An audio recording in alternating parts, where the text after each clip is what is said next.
지금 현재의 진단의 감별력의 정확도가 어느 정도냐면 한 80에서 90%를 감별을 해내요. 종류도 감별할 수 있고 그리고 치매 전 단계에 있는 문제도 감별을 할 수 있습니다.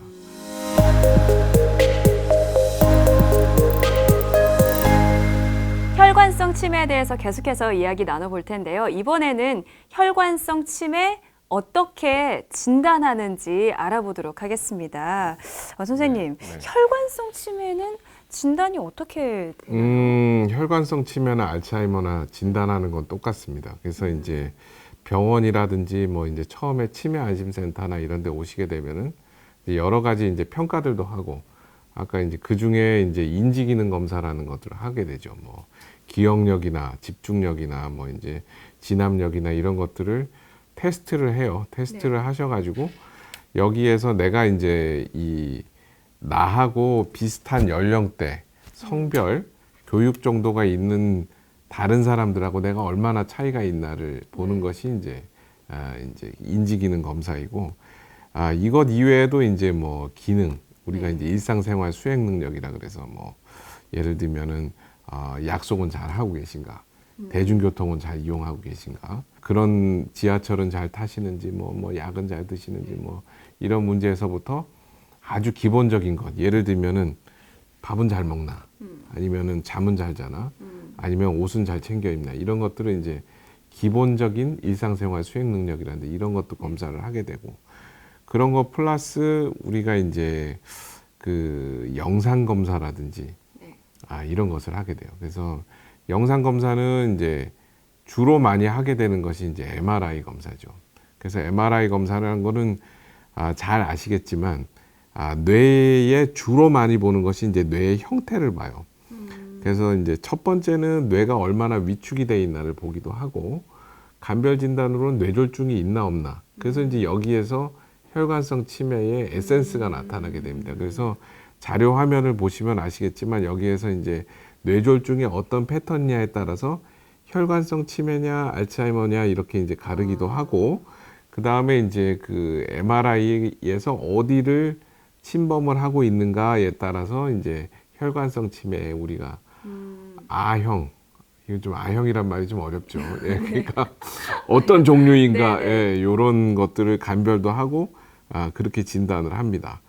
그것 이외에도 이제 뭐 유전체 검사 같은 것도 하죠. 뭐 그래서 아포 지단백 검사 이런 걸 해가지고 이건 통상적으로 이제 알츠하이머병의 리스크를 예측을 해주는 유전체 검사고 이게 이제 그 한계 2,4형이라는 게 한 개 있으면은 3배가 올라가고 4 이렇게 있으면은 이제 17배에서 뭐 동양인의 33배 담배 피는 사람은 더 올라간다는 얘기도 있고 막 그래가지고 그렇습니다. 그래서 이제 그런 것들이 유전체 검사들도 하고 그래도 이게 뭔가가 이제 이 진단의 어떤 정확도가 잘 안 나오게 된다라는 것이 되면은 우리가 이제 분자 영상이란 걸 하게 됩니다. 그래서 머리에 이제 그 치매를 특히 이제 알츠하이머병 같은 경우에 있어서는 이제 베타 아밀로이드 단백질이 이제 어디에 침착을 돼 있나라는 것도 볼 수도 있고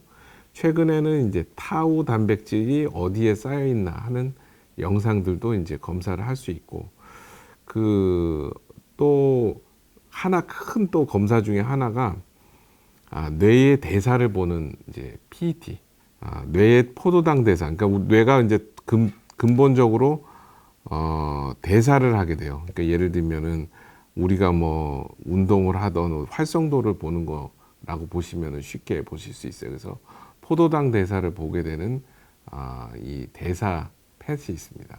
그래서 그 검사를 통해서 이 어느 부분이 문제가 있나를 보게 돼요.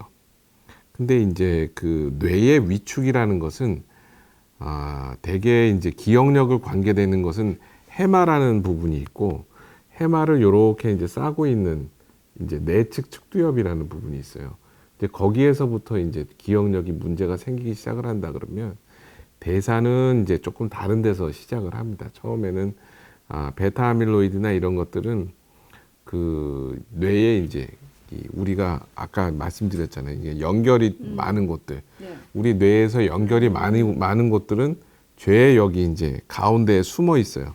이게 이제 진화의 산물인지 뭐 보호하라는 건지는 어떻게 모르겠지만 하여튼 그래서 뭐 여기가 한 인천공항쯤 되고 요 앞이 이제 김포공항쯤 되고 뭐 여기 뒤에 있는 이 두정엽이 있는 부위가 우리가 서울역쯤 된다고 보시면 될 것 같아요. 기차역. 그래서 이제 이런 곳들이 연결이 있는 곳에 희한하게도 베타 아밀로이드는 축적이 돼요. 거기서부터 이제 문제가 생기면서 연속에 이제 단백질 같은 경우가 있어서 타우 단백질은 아까 말하는 그 해마나 이런 부위에 이제 직접적인 타격을 보는데 혈관성 치매도 마찬가지입니다. 그래서 연결이 많은 곳이 폭탄을 맞게 되면은 거기에 마찬가지로 이제 여러 가지 이제 인지 증상이라든지 이런 것들이 생기게 됩니다. 그래서 여러 가지 이제 검사라든지 뇌영상 검사나 이런 걸 통해서 우리가 종합적으로 치매를 감별합니다. 그래서 그 알츠하이머병 우리 이제 뭐 유튜브 섹션에서도 이제 나오시겠지만 이게 그 혈관성 치매 뇌영상 검사가 다르고 그리고 뭐 알츠하이머병의 뇌영상이 다르고 그렇지 않습니다. 그래서 환자가 오시게 되면은 이 모든 거를 갖다 한꺼번에 검사를 하셔가지고 예, 그래서 이제 이게 알츠하이머인지 혈관성인지 전두축두인지 루이체인지 이런 것들을 감별을 하게 됩니다. 그러니까 이게 이 지금 현재의 진단의 감별력의 정확도가 어느 정도냐면 한 80에서 90%를 감별을 해내요. 종류도 감별할 수 있고 그리고 치매 전 단계에 있는 문제도 감별을 할 수 있습니다. 통상적으로 이제 뭐 그 알츠하이머병 같은 경우는 증상이 생기기 한 15년 전부터 머리에 베타 아밀로이드가 쌓여요.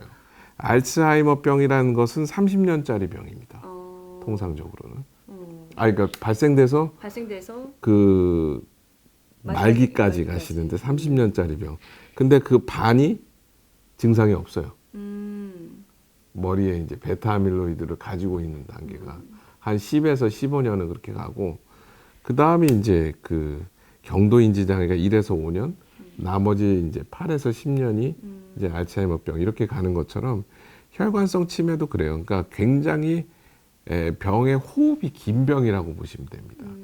그러니까 이 치매라는 게 그 호흡이 굉장히 길어요. 그래서 혈관성 치매도 마찬가지로 이제 뭐 급박하게 생기는 경우가 있죠. 그 이제 아까 말씀드린 다발성 경색 치매 같은 경우는 그런 경우는 이제 급박하게 생기는 거라면 피지라 경색 치매 같은 거는 알츠하이머병처럼 길어요.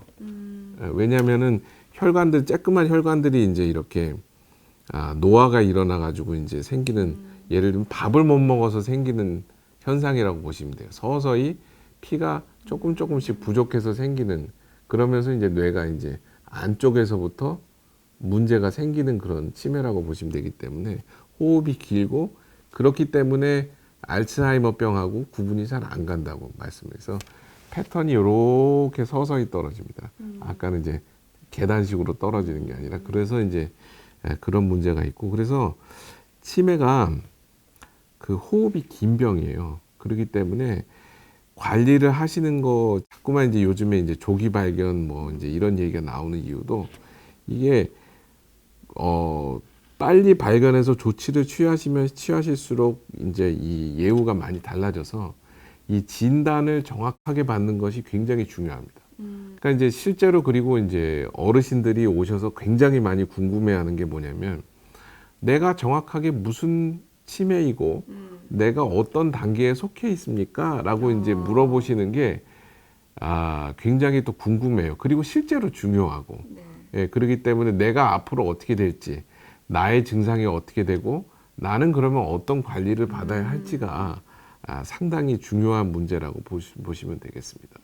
그러니까 치매도 다 같은 치매가 아니라 종류에 따라서 또 어느 단계냐에 따라서 다 치료법과 모든 게 달라질 수 있으니까 정확히 하는 게 중요하다 이 말씀이시군요. 그렇죠. 네. 치매 진단에 있어서는 내가 치매인지 치매가 아닌지 진단하는 것도 중요하지만 선생님 말씀 듣고 보니까 내가 어떠한 종류의 치매인지 또 어떠한 단계에 와 있는지 또 정확히 아는 게 또 치료법과 이어지기 때문에 또 굉장히 중요한 것 같습니다.